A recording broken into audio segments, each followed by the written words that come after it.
13 അധ്യായം സ്നേഹ അധ്യായം എന്നാണ് പണ്ഡിതന്മാർ ഇതിനെ വിശേഷിപ്പിച്ചിരിക്കുന്നത്. എന്തുകൊണ്ടും ആ വിശേഷണം ഏറ്റവും അനുയോജ്യമായത് തന്നെയാണ് ഈ അധ്യായത്തിന്. കാരണം സ്നേഹത്തെപ്പറ്റി ഇത്രയും മനോഹരമായി വിശദീകരിച്ചിരിക്കുന്ന ഒരു പുസ്തകവും ലോകത്തിലില്ല, ഒരു ഭാഗവും ലോകത്തിലില്ല, ഒരു ചിന്തകളും നമുക്ക് ലോകത്തിൽ കാണാൻ പറ്റത്തില്ല. അത്രമേൽ മനോഹരമാണ് സ്നേഹത്തെപ്പറ്റി പറഞ്ഞിരിക്കുന്ന ഈ ഭാഗം. 13 അധ്യായം 1-ാമത്തെ വാക്യം, ഞാൻ മനുഷ്യരുടെയും ദൂതന്മാരുടെയും ഭാഷകളിൽ സംസാരിച്ചാലും എനിക്ക് സ്നേഹം ഇല്ല എങ്കിൽ ഞാൻ മുഴങ്ങുന്ന ചെമ്പോ ചിലമ്പുന്ന കൈത്താളമോ അത്രേ. സ്നേഹത്തിൻ്റെ ആധിപത്യത്തെപ്പറ്റി, അല്ലെങ്കിൽ ദ സൂപ്രമസി ഓഫ് ലവ്, സ്നേഹത്തിലെ എന്താണ് അധികാരം, അല്ലെങ്കിൽ അതിൻ്റെ ആധിപത്യം, സ്നേഹത്തിൻ്റെ ശ്രേഷ്ഠതയാണ് നമുക്ക് ആദ്യത്തെ 3 വാക്യങ്ങളിൽ കാണാനായിട്ട് സാധിക്കുന്നത്. 3-ാമത്തെ വാക്യം കൂടി ഇങ്ങനെ വായിക്കുന്നു. 2-ാം വാക്യം, എനിക്ക് പ്രവചനവരം ഉണ്ടായിട്ട് സകല മർമ്മങ്ങളും സകല ജ്ഞാനവും ഗ്രഹിച്ചാലും മലകളെ നീക്കുവാൻ തക്ക വിശ്വാസമുണ്ടായാലും സ്നേഹമില്ല എങ്കിൽ ഞാൻ ഏതുമില്ല. അടുത്തത്,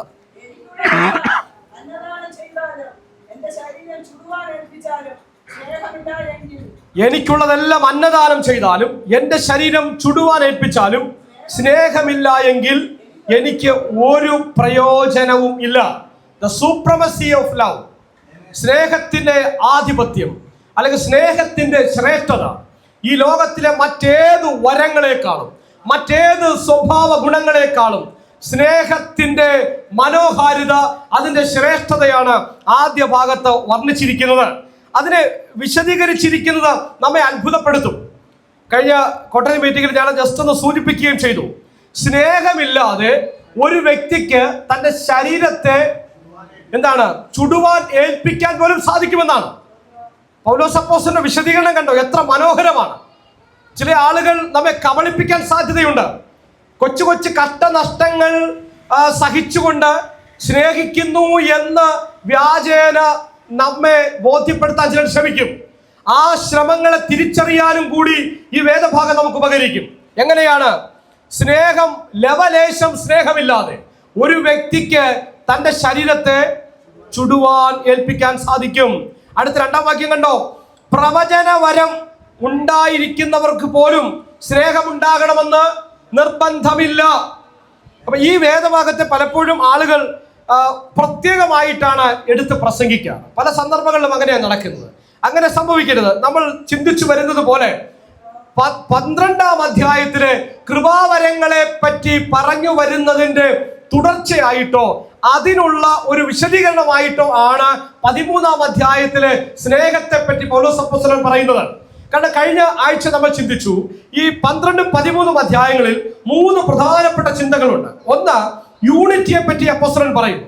ഏകത്വം, നമ്മളെല്ലാം ഒന്നാണ്, സഭ ഏകമാണ്, സഭ ഒരു ശരീരമാണ് എന്ന് പറഞ്ഞിട്ട് 2-ാമത്തെ ഭാഗം അപ്പോസ്തലൻ പറയുന്നു ഡൈവേഴ്സിറ്റി ഉണ്ട്. യൂണിറ്റി എന്നതുപോലെ തന്നെ ഡൈവേഴ്സിറ്റി, ഏകത്വം എന്നതുപോലെ നാനാത്വമുണ്ട്. ഒരു ശരീരമായിരിക്കുമ്പോൾ തന്നെ വ്യത്യസ്തങ്ങളായ അവയവങ്ങൾ ഉള്ളതുപോലെ ഓരോ അവയവങ്ങൾക്കും അതതിൻ്റെതായ ധർമ്മങ്ങളും ഉത്തരവാദിത്തങ്ങളും പ്രയോജനങ്ങളും ഉള്ളതുപോലെ ഓരോ അവയവങ്ങൾക്കും വലിപ്പത്തിലും മറ്റുമൊക്കെ വ്യത്യാസമുള്ളതുപോലെ ദൈവസഭയിലെ അംഗങ്ങൾക്കും ഉണ്ടാകണം, അതുണ്ടാകും. അതുപോലെ തന്നെ കൃപാവരങ്ങളിലും ആ വ്യത്യസ്തത കാണാൻ സാധിക്കും. അപ്പൊ നാനാത്വം, ഏകത്വം, നാനാത്വം. നമ്മൾ ഒന്നാണ്, അപ്പോൾ തന്നെ നമ്മൾ പല അവയവങ്ങളാണ്. ഒരു ശരീരം, പല അവയവങ്ങൾ. ഇത് പറഞ്ഞിട്ട് 13-ാം അധ്യായത്തിലേക്ക് വരുമ്പോൾ ഇത് നന്നായി പോകണമെങ്കിൽ പല അവയവങ്ങളുള്ള ഒരു ശരീരം അതിൻ്റെ ധർമ്മം കൃത്യമായി നിർവഹിച്ച് പോരായ്മ കൂടാതെ അംഗവൈകല്യമില്ലാതെ പോകാൻ സാധിക്കണമെങ്കിൽ 13-ാം അധ്യായം പ്രധാനമാണ്. സ്നേഹം അനിവാര്യമാണ്. അത് മെച്ചൂരിറ്റിയാണ് അവിടെ പ്രകടമാക്കുന്നത്. സ്നേഹത്തിലൂടെ ദൈവസഭയുടെ പക്വത വെളിപ്പെട്ട് വരണം എന്ന് പൗലോസ് അപ്പോസ്തലൻ ബുദ്ധി ഉപദേശിക്കുകയാണ്. 13-ാം അധ്യായം പക്വതയെ പറ്റിയാണ് പറഞ്ഞു തരുന്നത്. 12-ാം അധ്യായത്തിൽ കൃപാവരങ്ങളെ പറ്റി നിങ്ങൾ അറിവില്ലാത്തവരായിരിക്കരുതെന്ന് പറഞ്ഞിട്ട്, കൃപാവരങ്ങളിൽ വ്യത്യസ്തതകൾ ഉണ്ടെന്ന് പറഞ്ഞിട്ട്, ഒരു കൃപാവരമുള്ളവൻ മറ്റൊരു കൃപാവരമുള്ളവനെ കളിയാക്കാനോ പരിഹസിക്കാനോ അത് കുറച്ചിലായി കാണാനോ പാടില്ല എന്ന് ഉദ്ബോധിപ്പിച്ചുകൊണ്ട് 13-ാം അധ്യായത്തിലേക്ക് വന്ന് പറയുന്നു, പക്വതയിൽ ഇതെല്ലാം കൈകാര്യം ചെയ്യണം. സ്നേഹം ഉണ്ടെങ്കിൽ അത് പക്വതയുടെ തെളിവാണ്. അപ്പൊ നമ്മൾ എന്ത് ചെയ്യണം? എല്ലാ കൃപാവരങ്ങളെയും വാഞ്ചിക്കുന്നതോടൊപ്പം അതിന്റെ മുകളിൽ എന്തുണ്ടാവണം? സ്നേഹമുണ്ടാകണം. അതാ തുടക്കം മുതലേ നമ്മൾ വായിക്കുന്നത്. എല്ലാം സ്നേഹം കൊണ്ട് പൊതിയണം. അറിവ് നല്ലതാണ്, അറിവ് ചീർപ്പിക്കുന്നു.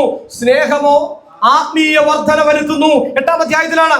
അപ്പം സ്നേഹം കൊണ്ട് പൊതിയണം. ഏത് തരത്തിലുള്ള അറിവും, ഏത് തരത്തിലുള്ള ചിന്തയും, ഏത് തരത്തിലുള്ള സ്വാതന്ത്ര്യവും, ഏത് തരത്തിലുള്ള ആത്മീക വരങ്ങളും സ്നേഹം കൊണ്ട് കവർ ചെയ്യപ്പെട്ടാൽ അത് സഭ മെച്ചുവറാണ് എന്നുള്ളതിന്റെ തെളിവാണ്. നമ്മൾ പക്വതയുള്ളവരാണ് എന്ന് തെളിയിക്കാൻ പറ്റുന്നത് സ്നേഹം പ്രകടമാക്കുന്നതിലൂടെയാണ്. സ്നേഹത്തെ പറ്റി ഒരുപാട് തെറ്റിദ്ധാരണകളുണ്ട്. ഞാൻ നേരത്തെ പറഞ്ഞു, കൊച്ചു കൊച്ചു നഷ്ടങ്ങളൊക്കെ സഹിച്ച് നമുക്ക് വേണ്ടി ആരെങ്കിലും എന്തെങ്കിലും ചെയ്തു തരുമ്പോൾ നമ്മൾ വിചാരിക്കുന്നു, എത്ര വലിയ സ്നേഹമാ, എത്ര വലിയ സ്നേഹമാ. അപ്പൊ കർത്താവ് നമ്മൾ പറഞ്ഞു തരികയാണ്, സ്നേഹത്തിൽ വഞ്ചിക്കപ്പെടരുത്, സ്നേഹ പ്രദർശനങ്ങളിൽ ചതിക്കപ്പെടരുത്, മറ്റുള്ളവരെ സ്നേഹിക്കുമ്പോഴും ഉപായ രൂപേണ സ്നേഹിക്കരുത്. എന്താണ് സ്നേഹം? എന്താണ് ഇവിടെ വായിക്കുന്നത്? പ്രവചനവരമുണ്ടായിട്ട് സകല മർമ്മങ്ങളും സകല ജ്ഞാനവും ഗ്രഹിച്ചാലും മലകളെ നീക്കുവാൻ തക്ക വിശ്വാസമുണ്ടായാലും. മനസ്സിലായോ? ഈ ഭാഗം കണ്ടിന്യൂഷൻ ആണെന്ന് വിശദീകരിക്കേണ്ട കാര്യമുണ്ടോ? കാരണം മുകളിൽ പറഞ്ഞു കൃപാവരങ്ങൾ ഏതാ? ജ്ഞാനത്തിന്റെ വചനം, പരിജ്ഞാനത്തിന്റെ വചനം, വിശ്വാസം, വീര്യപ്രവൃത്തി, അത്ഭുതങ്ങൾ, പിന്നെ പ്രവചനം, രോഗശാന്തി, ഭൂതങ്ങളെ പുറത്താക്കുക, വിവിധ ഭാഷാവരം, ഭാഷകളുടെ വ്യാഖ്യാനം.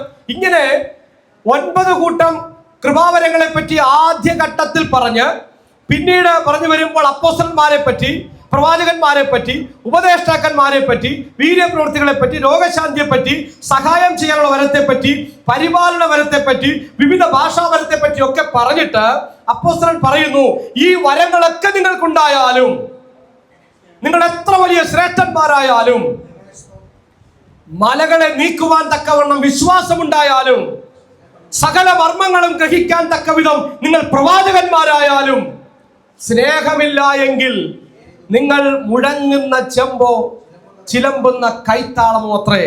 ജീവനില്ലാത്ത, വെറുതെ ഒച്ച വെക്കുന്ന ഇതുപോലെയുള്ള ഒരു ഉപകരണം മാത്രമാണ് നിങ്ങൾ. നിങ്ങളുടെ പ്രവർത്തനങ്ങൾ വെറും ഒച്ചപ്പാട് മാത്രമാണ്. ഇതിനപ്പുറത്തേക്കൊന്നുമില്ല. ജീവനുള്ള ഒരു മനുഷ്യനായി അല്ലെങ്കിൽ മനസാക്ഷിയുള്ളവനായി ജീവിക്കാൻ കർത്താവ് ബുദ്ധി ഉപദേശിക്കുക. ശരീരം ചുടുവാനേൽപ്പിച്ചാലും. ഇനി അടുത്ത ചിന്ത കണ്ടോ? 2-ാം വാക്യത്തിന്റെ അവസാന ഭാഗം വിശ്വാസം കഴിഞ്ഞിട്ട് പറയുന്നത്, എനിക്കുള്ളതെല്ലാം അന്നദാനം ചെയ്താലും. 100 പേർക്ക് അന്നദാനം കൊടുത്താൽ വലിയ സ്നേഹമാണ് അല്ലെ? പൊതിച്ചോറ് കൊടുത്താൽ, ഒരു ആശുപത്രിയിൽ കൊണ്ടുവന്ന് 100 പേർക്ക് പൊതിച്ചോറ് കൊടുത്തു കഴിഞ്ഞാൽ സ്നേഹസമ്പന്നനാണെന്നാണ്. സ്നേഹസമ്പന്നനാണ്. കർത്താവ് പറയുന്നു, 1 കോടി പേർക്ക് ഭക്ഷണം കൊടുത്തിട്ടും നമുക്ക് സ്നേഹമില്ലാതെ മുമ്പോട്ട് പോകാൻ പറ്റുമെന്നാണ്. 1 കോടി എന്നുള്ളതല്ല, എനിക്കുള്ളതെല്ലാം. അതെത്ര കോടിയുള്ള വ്യക്തിയാണെങ്കിലും അവനുള്ള സകലതും അന്നദാനം ചെയ്യുമ്പോഴും സ്നേഹമില്ലാതിരിക്കാൻ പറ്റുമെന്നാണ്.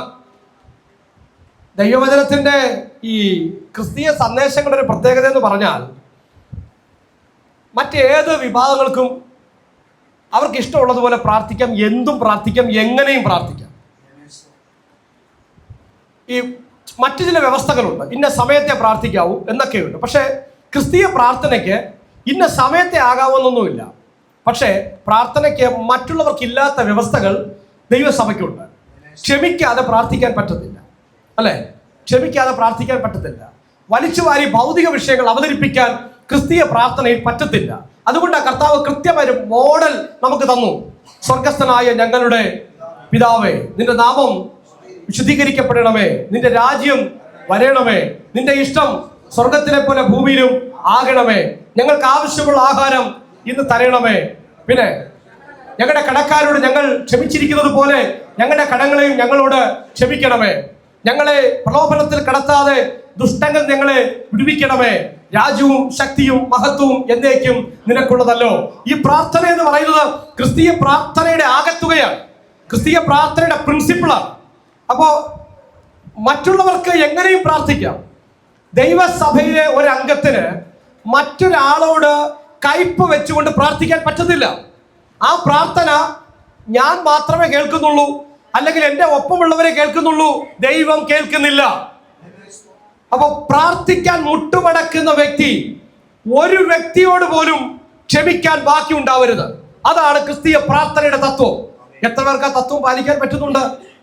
പ്രാർത്ഥിക്കാൻ തല വണക്കുമ്പോ ഹൃദയം തുറന്ന് പറയാൻ പറ്റുമോ, കർത്താവേ, എന്നോട് തെറ്റ് ചെയ്തവരോട് ഞാൻ ക്ഷമിച്ചിരിക്കുന്നത് പോലെ എന്നോടും ക്ഷമിക്കണമേ. ഇത്രയും പറഞ്ഞു കഴിഞ്ഞിട്ട് മതിയാകാഞ്ഞിട്ട് നമ്മുടെ കർത്താവ് വീണ്ടും ആ വാചകങ്ങൾ കഴിഞ്ഞിട്ട് പറഞ്ഞു, നിങ്ങളുടെ പാപങ്ങൾ എന്താ, മറ്റുള്ളവരുടെ പാപങ്ങളെ നിങ്ങൾക്ക് ക്ഷമിക്കാൻ കഴിഞ്ഞില്ല എങ്കിൽ സ്വർഗസ്ഥനായ പിതാവ് നിങ്ങളുടെ പാപങ്ങളെയും ക്ഷമിക്കുകയില്ല എന്നും കൂടി പറഞ്ഞിട്ടാണ് കർത്താവ് മുന്നോട്ട് പോകുന്നത്. വ്യവസ്ഥകളുണ്ട്. സ്നേഹം, എല്ലാവരും സ്നേഹിക്കുന്നു, അതുപോലെ ക്രിസ്തീയ സഭയ്ക്ക് സ്നേഹിക്കാൻ പറ്റത്തില്ല. കാരണം കിട്ടിയിരിക്കുന്ന പ്രബോധനം ഏറ്റവും എന്താണ്, ടോപ്പ് ലെവലാണ്. നിസ്സാരമായ നിലയിൽ മറ്റുള്ളവർ ചെയ്യുന്നത് പോലെ നമുക്ക് ചെയ്യാൻ പറ്റത്തില്ല. അപ്പോ ഉള്ളതെല്ലാം അന്നദാനം കൊടുത്തിട്ടും അത് സ്നേഹിക്കാതെ ചെയ്യാം, വാശിക്ക് ചെയ്യാം, ദുരഭിമാനത്തിൽ ചെയ്യാം. ഉണ്ടായിട്ടേ കൊടുക്കുന്നതായിരിക്കില്ല പലരും, അല്ലെ? ഈ ദാനധർമ്മങ്ങളൊക്കെ ചെയ്യുമ്പോൾ പലരും ദുരഭിമാനത്തിൽ ചെയ്യുന്നതാണ്, പലതും സ്നേഹത്തിലല്ല. അവൻ ചെയ്തെങ്കിൽ ഞാനും ചെയ്യും. ഈ ലേലം വിളിക്കുന്ന പോലെ, അല്ലെ? അവൻ 100 വിളിച്ചാൽ ഞാൻ 500 വിളിക്കും, അവൻ 1000 പറഞ്ഞാൽ ഞാൻ 2000 പറയും. ഇങ്ങനെ അന്നദാനം കൊടുക്കുന്നവരുണ്ട്, നമുക്കറിയാം, അല്ലെ? നമുക്കറിയാം, ചുറ്റുപാടുമൊക്കെ നമ്മൾ ഇത് കാണുന്ന കാഴ്ചകളാണ്. ഇത് സഭയ്ക്കകത്ത് പറ്റത്തില്ല. സഭയ്ക്കകത്ത് 1 രൂപ കൊടുത്താലും 1 കോടി കൊടുത്താലും അത് സ്നേഹത്തിൽ ചെയ്യണം. അത് സമ്പൂർണമായ സ്നേഹത്തിൽ നിന്നാകണം. സ്നേഹം കൂടാതെയും ഇത് ചെയ്യാമെന്നാണ് വചനം പഠിപ്പിക്കുന്നത്. സ്നേഹമില്ലാതെ മരിച്ചു കളയാമെന്നാണ് പറയുന്നത്. മരിച്ചു കളയാമെന്നാണ്, മരിക്കാൻ പോലും പറ്റും സ്നേഹമില്ലാതെ. അപ്പോൾ സ്നേഹത്തിന്റെ സുപ്രമസിയാണ്, സ്നേഹത്തിന്റെ ശ്രേഷ്ഠതയാണ്. നമ്മൾ വിചാരിക്കുന്ന പോലെ അല്ല ക്രിസ്തീയ സ്നേഹം. കാൽവറിയിൽ ക്രിസ്തു അല്ലെങ്കിൽ ദൈവം തന്റെ ചങ്ക് പിളർത്തി കാണിക്കുക, ഞാൻ നിങ്ങളെ ഇത്രത്തോളം സ്നേഹിച്ചു. അത് വെറും ഒരു ഡെമോൺസ്ട്രേഷൻ മാത്രമല്ല, ഒരു പ്രകടനം, പ്രദർശനം മാത്രമല്ല. അത് ദൈവത്തിന്റെ ഹൃദയമാണ് തുറന്ന് കാണിക്കുന്നത്. ഹൃദയമാണ്. ആ പ്രവൃത്തിയിലൂടെ, ആ അടയാളത്തിലൂടെ നമ്മൾ ദൈവത്തെ തിരിച്ചറിയുകയാണ്. ദൈവത്തെ തിരിച്ചറിയുകയാണ്. അടയാളം അന്വേഷിച്ച് നടന്ന യഹൂദനൊന്നും കാണാൻ പറ്റിയില്ല, ഒന്നും മനസ്സിലാക്കാൻ പറ്റിയില്ല. ക്രൂശിൽ വെളിപ്പെട്ട ദൈവശക്തി അവന് തിരിച്ചറിയാൻ പറ്റിയില്ല. യഹൂദൻ അടയാളം അന്വേഷിച്ചുകൊണ്ട് നടന്നു, ഗ്രീക്കുകാരൻ ജ്ഞാനവും അന്വേഷിച്ചുകൊണ്ട് നടന്നു, റോമാക്കാരൻ ബലവും നോക്കി നടന്നു. ഇതെല്ലാം ക്രൂശിൽ സമ്മേളിച്ചു. ദൈവത്തിന്റെ സ്നേഹം ക്രൂശിൽ പ്രകടമായി, ദൈവത്തിന്റെ മഹത്വത്തിന്റെ അടയാളം ക്രൂശിൽ പ്രകടമായി, ദൈവത്തിന്റെ ജ്ഞാനം ക്രൂശിൽ പ്രകടമായി, ദൈവത്തിന്റെ ബലം ക്രൂശിൽ പ്രകടമായി. ലോകം കണ്ട ഏറ്റവും വലിയ വിജയമാണ് ക്രിസ്തു ക്രൂശിൽ ആഘോഷിച്ചത്. ക്രൂശിലെ മരണം യേശു ആഘോഷിക്കുകയായിരുന്നു. ലോകം കണ്ട ഏറ്റവും വലിയ ബലം അവിടെ വെളിപ്പെട്ടത്. ലോകം കണ്ട ഏറ്റവും വലിയ ജ്ഞാനമാ ക്രൂശിൽ വെളിപ്പെട്ടത്. ലോകം കണ്ട ഏറ്റവും വലിയ സ്നേഹമാ അവിടെ വെളിപ്പെട്ടത്. പക്ഷെ ഈ ലോകത്തിന്റെ ജ്ഞാനിക്കത് അറിയാൻ പറ്റിയില്ല, ഈ ലോകത്തിന്റെ അനുഭവത്തിന് അറിയാൻ പറ്റിയില്ല, ഈ ലോകത്തിന്റെ ആത്മീയത അറിയാൻ പറ്റിയില്ല, ഈ ലോകത്തിന്റെ ബലമാണെന്ന് അറിയാൻ പറ്റിയില്ല. പ്രിയമുള്ളവരെ, ക്രിസ്തീയ സ്നേഹം വ്യത്യസ്തമാണ്. അത് ക്രിസ്തു കാൽവറിയിൽ പ്രകടമാക്കിയതുപോലെ സ്നേഹം പ്രകടമാക്കാൻ കർത്താവ് നമ്മെ ബുദ്ധി ഉപദേശിക്കുകയാണ്. ആരും മനസ്സിലാക്കിക്കൊള്ളണമെന്നില്ല, എല്ലാവരും തിരിച്ചറിയണമെന്നില്ല. ഈ ലോകത്തിന്റെ സ്നേഹമെല്ലാം പ്രകടമാക്കലിലൂടെ മനസ്സിലാക്കി കൊടുക്കുന്നതാണ്. എന്തെങ്കിലുമൊക്കെ ചെയ്തിട്ട് ഭയങ്കര സ്നേഹമാണ്. ക്രൂശിൽ വെളിപ്പെട്ടത് ഒരുത്തരും തിരിച്ചറിഞ്ഞില്ല. കൃപയാൽ നമുക്ക് തിരിച്ചറിയാൻ കഴിഞ്ഞു. ദൈവത്തിന്റെ സ്നേഹം എങ്ങനെ പകർന്നു കൊടുക്കാൻ കർത്താവ് ബുദ്ധി ഉപദേശിക്കുകയാണ്. മലകളെ നീക്കുവാൻ തക്കവണ്ണമുള്ള വിശ്വാസം ഇല്ലെങ്കിലും സ്നേഹം വേണം. എന്തുകൊണ്ടാണെന്ന് പിന്നീട് പറയുന്നുണ്ട്. 2ാമത്തെ ഭാഗത്തേക്ക് വരുമ്പോ ക്യാരക്ടറിസ്റ്റിക്സ് ഓഫ് ലവ്, സ്നേഹത്തിന്റെ സ്വഭാവ ഗുണങ്ങളെ പറ്റിയാണ് ഇനി പറയുന്നത്. നമ്മുടെ സമയം പോകുന്നു, വേഗത്തിൽ വായിക്കാം. ഈ സ്നേഹത്തിന്റെ ശ്രേഷ്ഠത 1ാമത് പറഞ്ഞിട്ട് 2ാമത്തെ പോയിന്റിലേക്ക് അപ്പോസ്തലൻ വരുന്നു. സ്നേഹത്തിന്റെ സ്വഭാവ ഗുണം എന്താണ്? വായിക്കാം 4ാമത്തെ വാക്യം മുതൽ 7 വരെ വായിക്കാം. സ്നേഹം ദീർഘമായി ക്ഷമിക്കുന്നു, ദയ കാണിക്കുന്നു, സ്നേഹം സ്പർദ്ധിക്കുന്നില്ല, സ്നേഹം നിഗളിക്കുന്നില്ല, സ്നേഹം ചീർക്കുന്നില്ല, അയോഗ്യമായി നടക്കുന്നില്ല, സ്വാർത്ഥത അന്വേഷിക്കുന്നില്ല, ദേഷ്യപ്പെടുന്നില്ല, ദോഷം കണക്കിടുന്നില്ല, അനീതിയിൽ സന്തോഷിക്കാതെ സത്യത്തിൽ സന്തോഷിക്കുന്നു, എല്ലാം പൊറുക്കുന്നു, എല്ലാം വിശ്വസിക്കുന്നു, എല്ലാം പ്രത്യാശിക്കുന്നു, എല്ലാം സഹിക്കുന്നു. യെസ്, എല്ലാം സഹിക്കുന്നു. എത്ര മനോഹരമാണ്, എത്ര മനോഹരമാണ് സ്നേഹം. ഇതാണ് ക്രിസ്തീയ സ്നേഹം എന്ന് പറയുന്നത്. സ്നേഹത്തിലെ സ്വഭാവ ഗുണം. ഈ സ്നേഹമാണ് നമ്മോട് പ്രകടിപ്പിക്കാൻ പറയുന്നത്, ഡെമോൺസ്ട്രേറ്റ് ചെയ്യാൻ പറയുന്നത്, പ്രദർശിപ്പിക്കാൻ പറയുന്നത്. നമുക്ക് എത്ര പേർക്ക് സാധിക്കുന്നുണ്ട് പ്രിയമുള്ളവരെ? സ്നേഹം ദീർഘമായി ക്ഷമിക്കുന്നു, ദീർഘമായി ക്ഷമിക്കുന്നു, അല്ലേ? അടുത്തത് കണ്ടോ? ദയ കാണിക്കുന്നു, സ്പർദ്ധിക്കുന്നില്ല, നിഗളിക്കുന്നില്ല, ചീർക്കുന്നില്ല, അയോഗ്യമായി. ഇതൊക്കെ ഇങ്ങനെ പറയാൻ കാരണം 14-ാം അധ്യായം, തൊട്ട് മുൻപിലത്തെ അധ്യായം 12-ാം അധ്യായത്തിൽ കൃപാവരങ്ങൾ അങ്ങ് പെരുകിയിട്ട് അഹങ്കാരം കയറി പിടിച്ചു. എല്ലാവരും കൂടെ അങ്ങ് ചീർത്തു. എന്താണ്? എനിക്ക് പ്രവചനവരമുണ്ട്, നിനക്കതില്ല. എനിക്ക് വിശ്വാസമെന്ന വരമുണ്ട്, നിനക്കതില്ല. നിന്റെ വരം ഇച്ചിരി ചെറുതാ, എനിക്ക് ലഭിച്ച വരം വലുതാ. എനിക്ക് ലഭിച്ച വരത്തിന് കാശ് കൂടുതൽ കിട്ടുന്നുണ്ട്. എനിക്ക് വലിച്ച ലഭവുമായിട്ട് ഞാൻ അങ്ങ് വിദേശ രാജ്യങ്ങളിലേക്ക് പോകുന്നു, ഞാൻ ഒത്തിരി ഉണ്ടാക്കുന്നുണ്ട്, ഞാൻ ഒത്തിരി സമ്പാദിച്ചു. നിനക്ക് ലഭിച്ച കൃപാവരം കൊണ്ട് നീ എന്നാ ഉണ്ടാക്കി? ഇതാ ചോദ്യം. ഈ ചോദ്യം കേട്ടോ നിങ്ങൾ ആരെങ്കിലും? യൂട്യൂബ് വഴി ചില ആളുകൾ പറഞ്ഞ് നിങ്ങൾ കേട്ടിട്ടുണ്ടാകും, ഇത്രയും കാലം ദൈവവേല ചെയ്തിട്ട് നീ എന്നാ ഉണ്ടാക്കി എന്ന് വെല്ലുവിളിക്കാനല്ല കൃപാവരങ്ങൾ. കൃപാവരങ്ങൾ ദൈവസഭയുടെ ആത്മിക അനുഗ്രഹത്തിന് വേണ്ടിയാണ്, ആത്മിക അഭിവൃദ്ധിക്ക് വേണ്ടിയാണ്, കുടുംബ സ്വത്ത് ഉണ്ടാക്കാനല്ല. നീ എന്നാ വ്യക്തിപരമായി ബാങ്ക് ബാലൻസ് ഉണ്ടാക്കിയെന്ന് ചോദിക്കാനല്ല കൃപാവരങ്ങൾ. കൃപാവരങ്ങൾ ദൈവസഭയുടെ ആത്മിക വർധനവിന് വേണ്ടിയാണ്, ഫലകരമായ ജീവിതത്തിന് വേണ്ടിയാണ്. എന്താണ് ഫലം? അതിന്റെ ഒന്നാമത് സ്നേഹം, സന്തോഷം, സമാധാനം, ദീർഘക്ഷമ, ദയ, പരോപകാരം, വിശ്വസ്തത, സൗമ്യത, ഇന്ദ്രിയജയം. ഇതെല്ലാം കൂടി കാച്ചിക്കുറിക്കുക. ഇവിടെ പറഞ്ഞിരിക്കുന്നത് സ്നേഹം ദീർഘമായി ക്ഷമിക്കുന്നു, ദയ കാണിക്കുന്നു, അല്ലേ? സ്പർദ്ധിക്കുന്നില്ല, ചീർക്കുന്നില്ല. ഇനി തൊട്ടപ്പുറത്തെ അധ്യായത്തിലേക്ക് പോകുമ്പോൾ അടുത്ത ആഴ്ച കർത്താവിന്റെ വരവ് താമസിച്ചാൽ നമ്മൾ ചിന്തിക്കും കൃപാവരങ്ങളെ എങ്ങനെയാണ് ഉപയോഗിക്കേണ്ടത്. അത് 14-ാം അധ്യായത്തിലാണ്. 12-ാം അധ്യായത്തിൽ കൃപാവരങ്ങളെ പറ്റി ഒന്ന് പറഞ്ഞു കൊടുത്തു. ഇന്നതാണ് കൃപാവരങ്ങൾ. അഹങ്കരിക്കരുത്. ഇത് ശരീരത്തിലെ ഓരോ അവയവങ്ങൾ പോലെയാണ്. മൂക്ക് പോലെയും കണ്ണുപോലെയും നാവ് പോലെയും പല്ലുപോലെയും ഒക്കെ ഓരോ അവയവങ്ങൾ പോലെയാണ് കൃപാവരങ്ങൾ.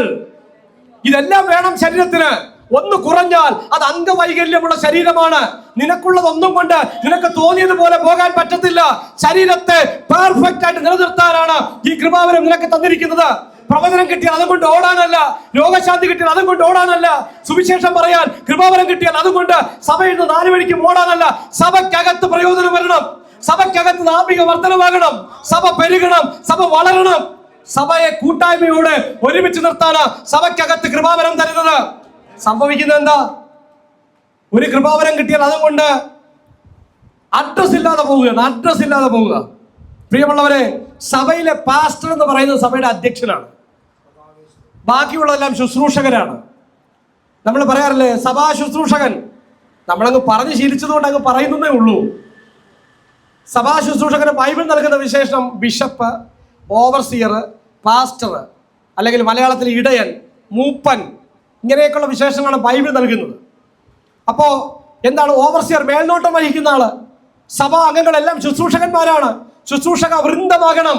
മക്കൾ എന്ന പദവിയിൽ നിന്ന് വേലക്കാരെന്ന തലത്തിലേക്ക് വളരണം.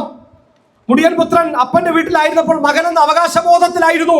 തിരിച്ചവൻ വരുന്നത് ഏത് കൂലിക്കാരനെക്കാളും തന്നെത്താൻ സമർപ്പിച്ചുകൊണ്ടാണ്.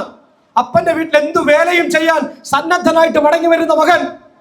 യേശു പറഞ്ഞു, ഞാൻ ശുശ്രൂഷ ചെയ്യിപ്പിക്കുന്ന മകനല്ല, ശുശ്രൂഷ ചെയ്യുന്ന ദാസനാ. പൗലോസ് അപ്പോസ്തലൻ പറഞ്ഞു, ഞാനൊരു മകനാ, ഞാൻ സ്വതന്ത്രനാണ്, പക്ഷേ അധികം പേരെ നേടേണ്ടതിന് എന്നെ തന്നെ ഞാൻ എല്ലാവർക്കും ദാസനാക്കി. ദൈവമക്കൾ എല്ലാവരും ദൈവ വേലക്കാരും കൂടിയാകണം. വീണ്ടെടുക്കപ്പെട്ട കൂട്ടമേ, വേഗമുണർന്ന് രക്ഷകന്റെ വേല ചെയ്യുവിൻ. എല്ലാവരും വേലക്കാരാണ്. ഒരു അധ്യക്ഷന്റെ കീഴിൽ അല്ലെങ്കിൽ ഒരു അധ്യക്ഷനോടൊപ്പം നിന്നുകൊണ്ട് ദൈവവേലയിൽ വ്യാപൃതരാകേണ്ടവരാണ് ദൈവസഭ. അതിനു വേണ്ടിയാ ദൈവം കൃപാവരങ്ങൾ നൽകുന്നത്. സഭയ്ക്കകത്ത് കൃപാവരങ്ങൾ കുറയുന്നതിന്റെ കാരണം എന്താണോ? പ്രവചനവരം അധികം പേർക്ക് ഇല്ലാത്തതിന്റെ കാരണം എന്താ?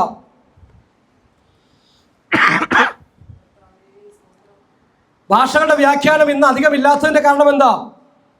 രോഗശാന്തിയുടെ വരം അധികം ഇല്ലാത്തതിന്റെ കാരണം എന്താ? ഞാൻ പറയാം, ആഗ്രഹമില്ല. അത്ര തന്നെ. ആഗ്രഹമില്ല. ആധുനിക സഭയ്ക്ക് പലതിനും ആഗ്രഹമില്ല. ആത്മീയ വരങ്ങൾക്ക് ആഗ്രഹമില്ല. 2 കോടി രൂപ ഇവിടെ ഒരു വശത്ത് വെച്ചിരിക്കുന്നു, മറുവശത്ത് ഒരു ആത്മീയ വരവും കൂടി വെച്ചേക്കുന്നു.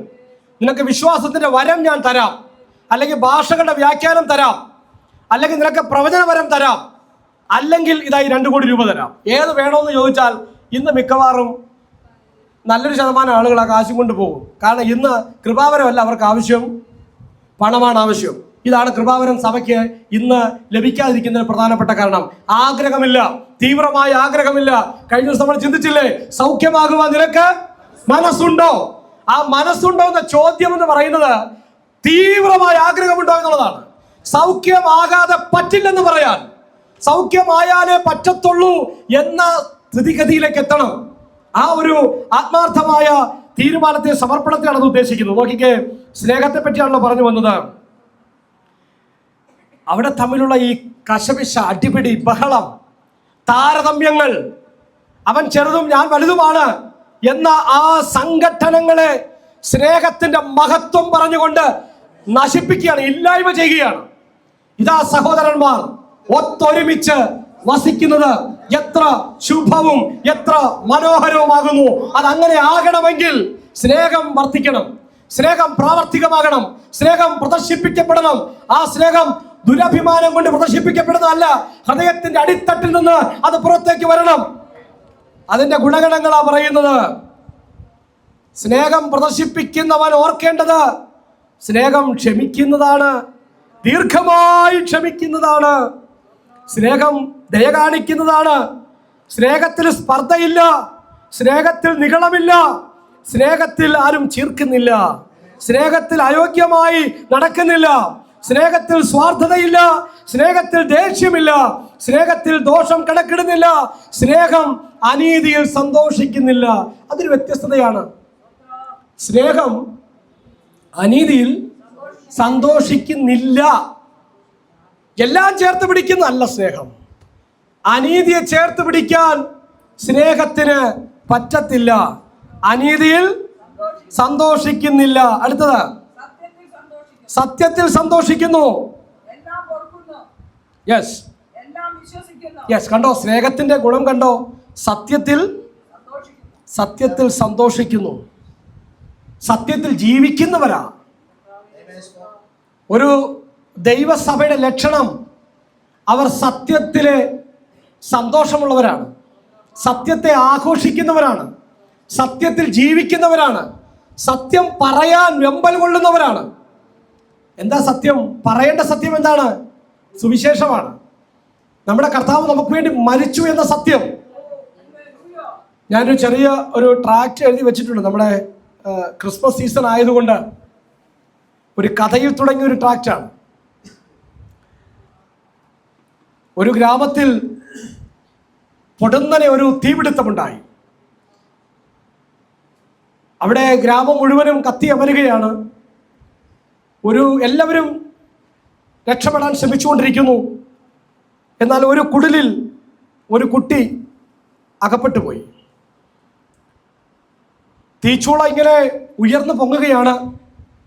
തീയുടെ രൂക്ഷമായ ഗന്ധം മനുഷ്യനെ പേടിപ്പിക്കുകയാണ്. ഈ കുട്ടിയെ രക്ഷിക്കാൻ ആർക്കും സാധിക്കുന്നില്ല. എല്ലാവരും വളരെ സഹതാപത്തോടു കൂടി ആ കുട്ടി ഇപ്പോൾ മരണപ്പെടും എന്ന് പറഞ്ഞ് നോക്കി നിൽക്കുമ്പോൾ ഒരു കർഷകൻ ഒന്നും വകവയ്ക്കാതെ, തന്റെ ജീവനെ പരിഗണിക്കാതെ താനാ തീച്ചോലകളിലൂടെ നടന്നു കയറി ആ കുഞ്ഞിനൊരു പോറൽ പോലും ഏൽപ്പിക്കാതെ അതിനെ രക്ഷിച്ച് പുറത്തു കൊണ്ടുവന്ന് ചില നിമിഷങ്ങൾക്കുള്ളിൽ ആ വ്യക്തി മരണപ്പെട്ടു. കുട്ടിയെ പോറൽ പോലും ഏൽപ്പിക്കാതെ പുറത്തു കൊണ്ടുവന്നു. പക്ഷെ ആ കുട്ടിയുടെ ജീവൻ രക്ഷിക്കാൻ ആ കർഷകന് തൻ്റെ ജീവൻ ത്യജിക്കേണ്ടി വന്നു. ത്യാഗോജ്വലമായ ജീവിതം. ആ കഥയെന്ന് പറഞ്ഞിട്ട് ഞാൻ അടുത്ത സെന്റൻസ് ആരംഭിക്കുന്നത്, ഇത് സത്യമെന്ന പോലെ നിങ്ങൾ കേട്ടു, പക്ഷെ ഇത് വെറും ഒരു കഥയാണ്. എന്നാൽ നിങ്ങൾ ഇന്നേ വരെ ഒരു കഥ പോലെ തള്ളിക്കളഞ്ഞൊരു ചരിത്രമുണ്ട്. ആ ചരിത്രം നിങ്ങളുടേതും കൂടിയാണ്. ആ സംഭവം നിങ്ങളുടേതും കൂടിയാണ്. നിങ്ങളുടെ ജീവിതം കത്തി അമരേണ്ട സ്ഥാനത്ത്, നരകാഗ്നിയിൽ തീർന്നു പോകേണ്ട സ്ഥാനത്ത്, ആ ദൈവത്തിൻ്റെ കോപത്തിൻ്റെ തീയിലൂടെ കടന്ന് നിങ്ങളെ പോറ പോലും ഏൽപ്പിക്കാതെ നിങ്ങളെ പുറത്തു കൊണ്ടുവരാൻ വേണ്ടി 2000 വർഷങ്ങൾക്ക് മുമ്പ് കാൽവറി ക്രൂശിൽ ദൈവത്തിൻ്റെ കോപത്തിന് പാത്രീഭൂതനായ ഒരു കർത്താവ് 2000 വർഷങ്ങൾക്ക് മുമ്പ് അവൻ ഈ ലോകത്തിൽ ജനിച്ച് ജീവിച്ച് മാനവജാതിക്ക് വേണ്ടി മരിച്ചു. പ്രിയമുള്ളവരെ, അങ്ങനെയാണ് ദൈവം തന്റെ സ്നേഹം പ്രദർശിപ്പിച്ചത്. ത്യാഗോജ്വലമായ തന്റെ സ്നേഹം. ഈ ലോകത്തിൽ നമ്മൾ കാണുന്ന സ്നേഹങ്ങൾക്കെല്ലാം മനുഷ്യൻ വിലയിടുന്നുണ്ട്, അല്ലെങ്കിൽ ആ സ്നേഹങ്ങൾക്കെല്ലാം പരിമിതികളുണ്ട്. എന്നാൽ കർത്താവിന്റെ സ്നേഹം വ്യവസ്ഥകളില്ലാതെ നമ്മെ സ്നേഹിച്ച ആ ദൈവത്തിന്റെ സ്നേഹത്തെ നമുക്ക് എത്രത്തോളം തിരിച്ചറിയാൻ കഴിയുന്നുണ്ട്. മൂന്നാമത്തെ ഭാഗം പൗലോസ് അപ്പോസ്തലൻ പറയുന്നത് പെർമനൻസ് ഓഫ് ലവ്, സ്നേഹത്തിലെ സ്ഥിരതയാണ്. സ്നേഹത്തിലെ സ്ഥിരത 8 മുതൽ 13 വരെ വേഗത്തിൽ വായിക്കാം. സ്നേഹത്തിന്റെ സ്ഥിരതയെ പറ്റി പറയുന്നത് നോക്കിക്കേ. സ്നേഹം ഒരു നാളും ഉതിർന്നു പോകയില്ല. പ്രവചനവരം നീങ്ങിപ്പോകും, ഭാഷാവരം നീങ്ങിപ്പോകും, ജ്ഞാനം നീങ്ങിപ്പോകും. അംശമായിട്ടാണ് നമ്മൾ ഇതിനെല്ലാം കാണുന്നത്. കർത്താവിന്റെ വരവ് വരെ ഇതൊക്കെ ഇവിടെ ഉണ്ടാകും. പ്രവചനവരം ഇന്നുണ്ടോ? ഉണ്ട്. അന്യഭാഷയുണ്ടോ? ഉണ്ട്. വ്യാഖ്യാനപരമുണ്ടോ? ഉണ്ട്. ഇല്ലെങ്കിൽ ഉണ്ടാകണം. രോഗശാന്തി ഉണ്ടോ? ഉണ്ട്. എല്ലാവിധ കൃപാവരങ്ങളും കർത്താവിന്റെ വരവ് വരെ, സഭ എടുക്കപ്പെടുന്നത് വരെ ഇവിടെ ഉണ്ടാകണം. അത് സഭയിൽ പ്രാവർത്തികമാകണം. പക്ഷേ സ്നേഹത്തെ ഇതുമായി താരതമ്യം ചെയ്യുന്നത് എല്ലാ കൃപാവരങ്ങളും സഭയുടെ ആത്മീക അഭിവൃദ്ധിക്ക് വേണ്ടി നൽകപ്പെട്ടിരിക്കുന്നു. പക്ഷേ സഭ എടുക്കപ്പെടുന്നതോടുകൂടെ ഈ വരങ്ങളെല്ലാം നിലയ്ക്കും. ഇതെല്ലാം അംശമാണ്. സഭ എടുക്കപ്പെടുന്നതോടുകൂടി കർത്താവിന്റെ വരവിൽ ഈ വരങ്ങളെല്ലാം ഇവിടെ നിന്നു പോകും. പക്ഷേ അത് കഴിഞ്ഞും നിലനിൽക്കുന്ന ഒരേ ഒരു ശ്രേഷ്ഠവരം അത് സ്നേഹമാണ്. ജ്ഞാനമോ അത് നീങ്ങിപ്പോകും. അംശമായി മാത്രം നാം അറിയുന്നു, അംശമായി മാത്രം പ്രവചിക്കുന്നു. പൂർണ്ണമായത് വരുമ്പോഴോ അംശമായത് നീങ്ങിപ്പോകും. അടുത്ത വാക്യം.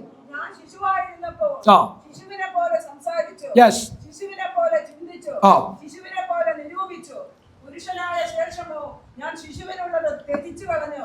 ഇപ്പോൾ നാം കണ്ണാടിയിൽ കടമൊഴിയായി കാണുന്നു, അപ്പോൾ മുഖാമുഖമായി കാണും. ഇപ്പോൾ നാം അംശമായി അറിയുന്നു, അപ്പോഴോ നാം അറിയപ്പെട്ടതുപോലെ തന്നെ അറിയും. മതി. നോക്കിക്കേ, കൃപാവരങ്ങളുടെ പരിമിതികളെ പറ്റി പറയുക. ഇത് സഭയ്ക്ക് ഭൂമിയിൽ അനിവാര്യമാണ്. എടുക്കപ്പെടുന്നത് വരെ ആത്മിക വർധനവിൽ വളരാൻ, സഭ നിലനിൽക്കാൻ ഇത് അനിവാര്യമാണ്. എന്നാൽ എടുക്കപ്പെട്ട ശേഷവും നിലനിൽക്കുന്ന ഒന്നുണ്ട്: വിശ്വാസം, പ്രത്യാശ, സ്നേഹം. ഈ മൂന്നും നിലനിൽക്കുന്നു. ഇവയിൽ വലിയതോ സ്നേഹം തന്നെ. കാരണം സ്നേഹം ഉതിർന്നു പോകുന്നില്ല, സ്നേഹം നീങ്ങിപ്പോകുന്നില്ല. അത് നിത്യതയോളം നിലനിൽക്കുന്നതാണ്. സ്നേഹത്തിന് കൊടുത്തിരിക്കുന്ന പര്യായപദം ദൈവം സ്നേഹം തന്നെ എന്നാണ്. നിലനിൽക്കുന്ന ദൈവത്തിന്റെ അതേ വിശേഷണമാണ് സ്നേഹത്തിന് കൊടുത്തിരിക്കുന്നത്. നിലനിൽക്കുന്നത്. സ്നേഹം എന്നേക്കും നിലനിൽക്കുന്നു. സ്നേഹം ഉതിർന്നു പോകുന്നില്ല. ദ പെർമനൻസ് ഓഫ് ലവ്, സ്നേഹത്തിന്റെ സ്ഥിരത. അതുകൊണ്ടാണ് കൃപാവരങ്ങൾ ദൈവസഭ പ്രാപിക്കണം, കൃപാവരങ്ങൾ അത്യധികമായി ജ്വലിപ്പിക്കണം. പക്ഷെ സ്നേഹമില്ലാതെയാണ് ഇത് ജ്വലിപ്പിക്കുന്നതെങ്കിൽ കൊരിന്ത്യ സഭയുടെ അവസ്ഥയാണ്. ചന്തപ്പിള്ളേര് കളിപ്പാട്ടം വെച്ച് കളിക്കുന്നത് പോലെ ആയിപ്പോകും സ്നേഹമില്ലാതെ കൃപാവരങ്ങൾ ഉപയോഗിച്ചാൽ. കിട്ടിയ കൃപാവരവും കൊണ്ട് നാട് ചുറ്റി നടന്നിട്ട് വന്നിട്ട് പറയും, എൻ്റെ കൃപാവരം കൊണ്ട് ഞാൻ ഇങ്ങനെയായി, നിനക്ക് എന്നാ കിട്ടി എന്ന് ചോദിക്കുമ്പോ ചന്തപ്പിള്ളേര് കളിപ്പാട്ടം വെച്ച് കളിക്കുന്ന പോലെയാണ് കൃപാവരം ഉപയോഗിക്കുന്നത്. ആ സ്റ്റാൻഡേർഡേ ആയിട്ടുള്ളൂ. എന്നാൽ കൃപാവരങ്ങളെ പക്വതയോടുകൂടി ഉപയോഗിക്കാൻ പൗലോസ് അപ്പോസ്തലൻ നമ്മെ പ്രബോധിപ്പിക്കുകയാണ്. ഈ 13-ാം അധ്യായം അവസാനിക്കുന്നത് 13-ാമത്തെ വാക്യത്തിലാണ്. ആ വാക്യത്തിൽ സ്നേഹത്തെ ഉറപ്പിച്ചു പറയുന്നു. ആകയാൽ വിശ്വാസം, പ്രത്യാശ, സ്നേഹം, ഈ മൂന്നും നിലനിൽക്കുന്നു. വലിയതോ സ്നേഹം തന്നെ. ലവ് എന്ന് പറയുന്നത് പക്വതയുടെ അടയാളമാണ്. സ്നേഹം എന്ന് പറയുന്നത് നമുക്ക് പക്വതയുണ്ട് എന്നുള്ളതിന്റെ അടയാളമാണ്. 11-ാമത്തെ വാക്യം. ഞാൻ ശിശുവായിരുന്നപ്പോൾ ആ. ശിശുവിനെ പോലെ സംസാരിച്ചു, Yes. ശിശുവിനെ പോലെ ചിന്തിച്ചു, ആ. ശിശുവിനെ പോലെ നിരൂപിച്ചു. ആ. പുരുഷനായ ശേഷമോ ആ. ഞാൻ ശിശുവിനുള്ളത് ത്യജിച്ചു കളഞ്ഞു. ഇവിടെ 13-ാം അധ്യായത്തിൽ പക്വതയെ പറ്റിയാ പറയുന്നത്. സ്നേഹം പ്രകടമാക്കിക്കൊണ്ട് വലിപ്പച്ചെറുപ്പം ഇല്ലാതാക്കണം. സ്നേഹം പ്രകടമാക്കിക്കൊണ്ട് അഹങ്കാരത്തെ വലിച്ചെറിയണം. സ്നേഹം പ്രകടമാക്കിക്കൊണ്ട് സ്വാർത്ഥത ഇല്ലാതാകണം. സ്നേഹം പ്രകടമാക്കിക്കൊണ്ട് പരസ്പരം ക്ഷമിക്കണം. സ്നേഹം പ്രകടമാക്കിക്കൊണ്ട് സഹിക്കണം. സ്നേഹം പ്രകടമാക്കിക്കൊണ്ട് സ്പർദ്ധ ഇല്ലാതാക്കണം. സ്നേഹം പ്രകടമാക്കിക്കൊണ്ട് ചീർത്തിരിക്കുന്ന അവസ്ഥ മാറണം. സ്നേഹം പ്രകടമാക്കിക്കൊണ്ട് ഗ്രൂപ്പിസം ഒഴിഞ്ഞു പോകണം. സ്നേഹം പ്രകടമാക്കിക്കൊണ്ട് പക്ഷം പിടിക്കുന്ന ചിന്ത ഇല്ലാതാകണം. ക്രിസ്തുവിൽ ഏകോപിപ്പിക്കപ്പെടണം. നോക്കിക്കേ, സ്നേഹത്തിന്റെ മഹത്വം പറയുക. സ്നേഹം നമ്മെ പക്വതയിലേക്ക് കൊണ്ടുവരുന്നു. സ്നേഹം പക്വതയുടെ ലക്ഷണമാണ്, അടയാളമാണ്. സ്നേഹത്തിന്റെ മഹത്വം കണ്ടോ? Love as maturity. സ്നേഹം ഒരു പക്വതയുടെ ലക്ഷണമാണ്. അടുത്തത് സ്നേഹത്തിലെ വിഷനാണ്. സ്നേഹത്തിന്റെ വിഷൻ 12-ാം വാക്യം. അപ്പോൾ നാം കണ്ണാടിയിൽ കടമൊഴിയായി കാണുന്നു, യെസ്. അപ്പോൾ മുഖാമുഖമായി കാണും. ആ. ഇപ്പോൾ ഞാൻ അംശമായി അറിയുന്നു, യെസ്. അപ്പോൾ ഞാൻ അറിയപ്പെട്ടതുപോലെ തന്നെ അറിയും. യെസ്. ആകയാൽ വിശ്വാസം, പ്രത്യാശ, സ്നേഹം, ഈ മൂന്നും നിലനിൽക്കുന്നു. ഇവ വലിയ തോത് സ്നേഹം. ഇപ്പൊ നമ്മൾ കടമൊഴിയായി കാണുന്നു, അല്ലേ? ഇനി എങ്ങനെ കാണാൻ പോകുന്നത്? മുഖാമുഖമായി നമ്മൾ കാണാൻ പോകുക. ആ കാഴ്ച കാണണമെങ്കിൽ ഇവിടെ സ്നേഹമുണ്ടാകണം. കൃപാവരം മാത്രം ഉണ്ടായാൽ പോരാ. സ്നേഹം പൊതിഞ്ഞുപയോഗിച്ചില്ലെങ്കിൽ, സ്നേഹം പരിവർത്തിക്കുന്നില്ലെങ്കിൽ, സ്നേഹം ഇതിനകത്ത് പ്രകടമാകുന്നില്ലെങ്കിൽ അവിടെ മുഖാമുഖം കാണാൻ പറ്റത്തില്ല. ഇവിടെ കൊണ്ടൊക്കെ തീരും കാഴ്ച. വിശ്വാസത്താലുള്ള കാഴ്ച കൊണ്ട് ഒതുങ്ങാതെ സ്നേഹത്തിൽ മുഖാമുഖം കാണണമെങ്കിൽ ഇവിടെ സ്നേഹം വ്യാപരിക്കണം. ഇപ്പൊ നമ്മൾ എങ്ങനെയാ കാണുന്നത്? വിശ്വാസത്താൽ, കാഴ്ചയാലല്ല വിശ്വാസത്താലേ ചേർത്തവനെ. നോക്കിക്കേ, ഇവിടെ നമ്മൾ കാണുന്നത് വിശ്വാസത്താലാ കാണുന്നത്. ഇനി നേരിട്ടുള്ളൊരു കാഴ്ചയുണ്ട്. ഇവിടെ വിശ്വാസം കൊണ്ട് കാണുന്നു. വിശ്വാസം നല്ലതാ. പക്ഷെ ആ വിശ്വാസത്തോടുകൂടി സ്നേഹം വ്യാപരിച്ചാലാണ് നേരിട്ടുള്ള കാഴ്ച നടക്കത്തുള്ളൂ. നേരിട്ടുള്ള കാഴ്ച വരിക അന്യതല്ല, എന്റെ സ്വന്തം കണ്ണുകൊണ്ട് തന്നെ, വിശ്വാസത്താലല്ല. ഞാൻ എന്റെ കർത്താവിനെ നേരിട്ട് കാണും. ആ നേരിട്ടുള്ള കാഴ്ച കാണണമെങ്കിൽ സ്നേഹം വ്യാപരിക്കണം. സകല സ്പർദ്ധയും മാറി, സകല വിദ്വേഷവും മാറി, സകല പിണക്കവും ഈർഷ്യയും മാറി, എല്ലാവരും ഒന്നായി ക്രിസ്തുവിൽ വളരുമ്പോൾ അതാണ് സ്നേഹത്തിന്റെ പ്രദർശനം. എല്ലാവർക്കും ദൈവം സ്നേഹത്തിലൂടെ